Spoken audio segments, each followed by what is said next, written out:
کی اولاد آئی، وہ اسلام میں جو حکم تھا کہ اچھی بات کا اور بری بات روکو، اس کے روک دینے کا پہلا دن تھا۔ اس دن چھری پھیر دی گئی کہ کوئی ٹوک نہیں سکتا، جو جی چاہیں گے کریں گے، بول نہیں سکتا۔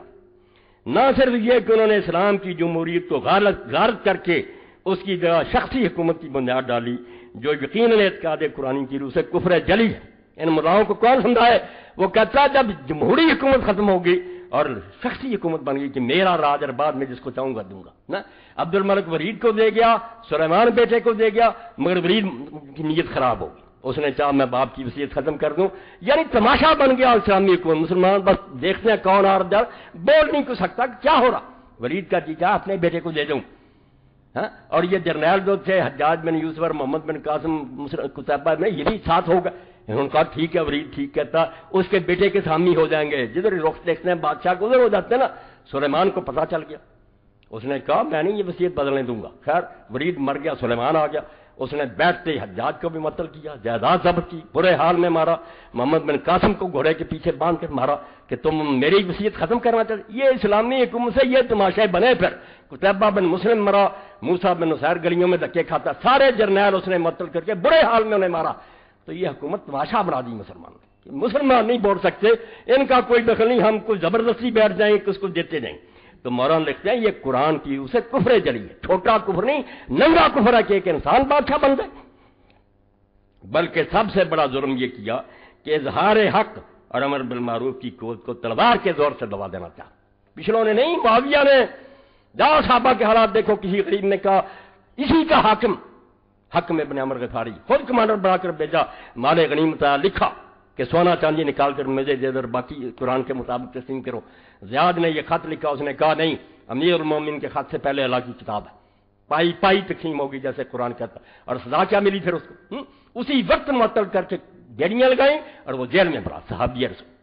اس حکومت کی بات کرتے، وہ ناراض یزید کی باتیں کرتے رہتے ہیں کہ یزید کچھ بھی نہیں، وہ تو اس کے باپ کے ظلم دیکھو کہ دین کے ساتھ اس نے کیا برتاؤ کیا، کیا اسلام کا بنا، اور کس طرح اللہ کے نیک بندوں کی زبانیں کاٹی گئیں۔ اور مسلمانوں کی حق گوئی کو تلوار کے زور سے، اور مسلمانوں کی حق گوئی کی ترقی گناہ ورورے کو مزمل کر دیا۔ سہم گئے بھائی، روز کون مرتا ہے، ڈر گئے لوگ، نہیں بول سکتے۔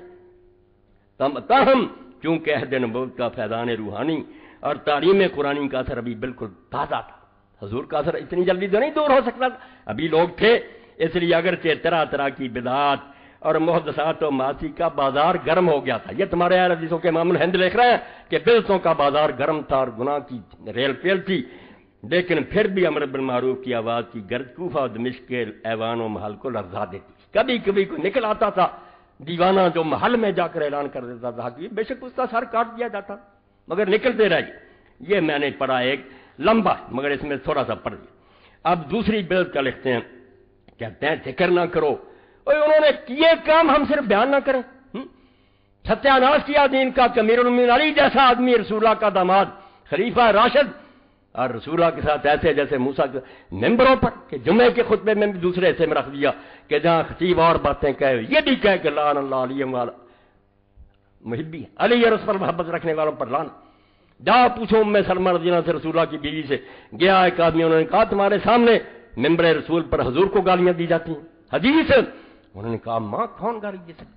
انہوں نے کہا کہتے نہیں کہ علی اور اس سے محبت رکھنے والوں پر لعنت، میں حضور کے گھر میں رہی ہوں، سب سے بڑھ کر محبت تو علی سے حضور رکھ کرتے تھے، یہ کہاں تک بات جاتی؟ اور حضور نے کہا جس نے علی کو گالی دی اس نے مجھ کو گالی دی۔ یہ حدیثیں ہماری صحیح، ان کو چھپاتے ہیں، اور تم تاریخ کو آگ لگا دو، میں کہتا ہوں لگا دو، تمہارے سارے جو جھوٹے مسئلے ہیں نا کہ حسین واپس آنا، یہ وہاں سے ہی تم لیتے ہو، حدیث کی طرف نہیں آتے۔ حدیث میں ان کا شکل دیکھو تو کبھی بھی نام نہ لو۔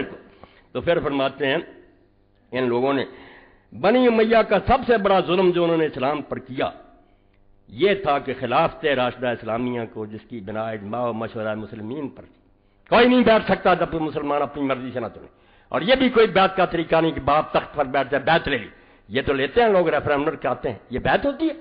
تخت پر بیٹھا سارے ہاں جی کہتے ہیں، بیعت اس کا نام ہے کہ ابو بکر عمر کی طرح بے اختیار ہو، تمہاری کوئی حکومت نہیں ہے۔ پھر لوگوں سے پوچھو، بادشاہ پوچھتا اپنے لیے کہ مجھے مانتے ہو یا نہیں، یا باپ بیٹے کے لیے پوچھتا بادشاہ، کوئی دیوانہ ہی ہوگا جو انکار کرے گا؟ یہ بیعت کہلاتی نہیں، جرم ہے، بیعت مانگی نہیں جاتی، کی جاتی۔ میرا جی چاہتا کسی کو ووٹ دوں، نہیں چاہتا کیوں تنگ کرتے ہو مجھے؟ حضرت سعد بن عبادہ نے نہ ابو بکر کی نہ عمر کی، کسی نے نہیں پوچھا، کیوں پوچھنا تھا؟ نہیں، وہ صحیح سمجھا، ٹھیک ہے، زندہ رہا، اس کی عزت ہے، اسی طرح سختی کہ بیعت کرو۔ تو فرماتے ہیں کہ بدل دیا حکومت شخصی و مستبدہ و سلطنت ملکیہ سیاسیہ میں تبدیل کر دیا، اور حکومت کی بنیاد شریعت پر نہیں رکھی بلکہ محض قوت اور سیاست پر۔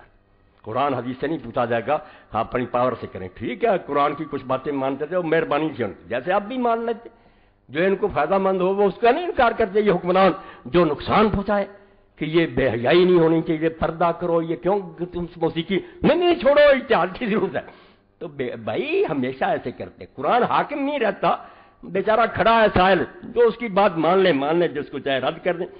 اور تاریخ اسلام کے تمام سگاروں کے بار و عالی و ادانی، بہت مشکل لکھتے تھے، آندھے چھوٹے بڑے اعلیٰ ادنا اس پر متفق ہیں، اور تمام اہل سنت و جماعت کا اس پر اتفاق ہے۔ جو نہیں اتفاق رکھتا وہ اہل حدیث نہیں ہے، کوئی ناسبی ہے، پلید ہے۔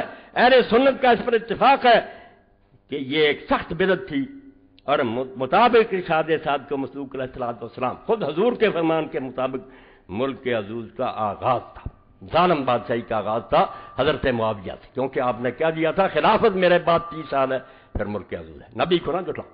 یہ جائیں جہاں جائیں، ہم کہتے ہیں اللہ لے جائے جنت میں، ہمیں کوئی، مگر اسلام کو نقصان پہنچا، بالکل۔ ولیکن خلافت راہ گم کر کہ اول مومنہ و شاہیہ میں، وہی تخت، وہی تاج، وہی دربان۔ پھر لکھتے ہیں اور سنو، ازاں جملہ بنی امیہ والے مروان کی ایک سب سے بڑی ہادم شریعت اور پر معصیت و فسق و عدوان بدعت شرعیہ، دین کو تباہ کرنے والی گناہوں سے بڑی بدعت وہ تھی جس کا انتقامانہ اتباع برادران شیعہ نے شروع کیا۔ کہتے یہ بیوقوف بن گئے اور معاویہ کی غلط سنت پر چل پڑے، نفرت ہوگی، تبرہ کرتے ہیں، مگر شروع کس نے کی؟ یہ بدعت کس نے شروع کی؟ شیعوں نے نہیں کی، حضرت معاویہ نے شروع کی۔ اور افسوس ہے کہ بدبختانہ شاید آج تک کرتے ہیں، یہ شیعوں کے بارے کہتے ہیں کہ وہی سنت پر عمل کرتے ہیں۔ یعنی سب سے پہلے سرزمین اسلام میں جو رحم و محبت اور صلح و اخوت ہی کی تخم ریزی کے لیے بنی تھی کہ پیار، اسلام پیار کے لیے، سب و شتم اور لعن و تبرے کا تخم انہوں نے بویا، لعنت۔ اور وہی گھروں میں بیٹھ کر نہیں، مقدس مساجد اسلام میں جو صرف عبادت و طاعت الہی و اذکار و اشغال مقدسہ کے لیے بنائی گئی تھیں کہ اللہ کی یاد کی جائے اور یہاں درود پڑے جائیں، اپنے اغراض نفسانیہ منکرہ سیاسیہ سے اہل بیت نبوت حضرت امیر علیہ السلام پر علانیہ لعنت بھیجنی شروع کی۔ توبہ توبہ۔ اب کہتے ہیں صحابی کو برانا، جنہوں نے ممبروں پر لعنت کی علی کو، علی صحابی بھی نہیں ہے، اللہ کا خوف کرو۔ اور چیختے رہے حضرت سعید بن زید جیسے اور دوسرے کہ ظالموں ممبر پر کھڑے ہو کر یہ ابو داؤد شریف میں سے نکال لو، کہ شرم نہیں آتی، رسولوں نے اسے جنتی کہا ہے، 10 جنتی صحابہ اور تم اس کو گالیاں دے رہے ہیں۔ اس کے بعد پھر فرماتے ہیں کہ ان لوگوں نے کیا کیا، بالکل دین اسلام کا تماشا بنا لیا۔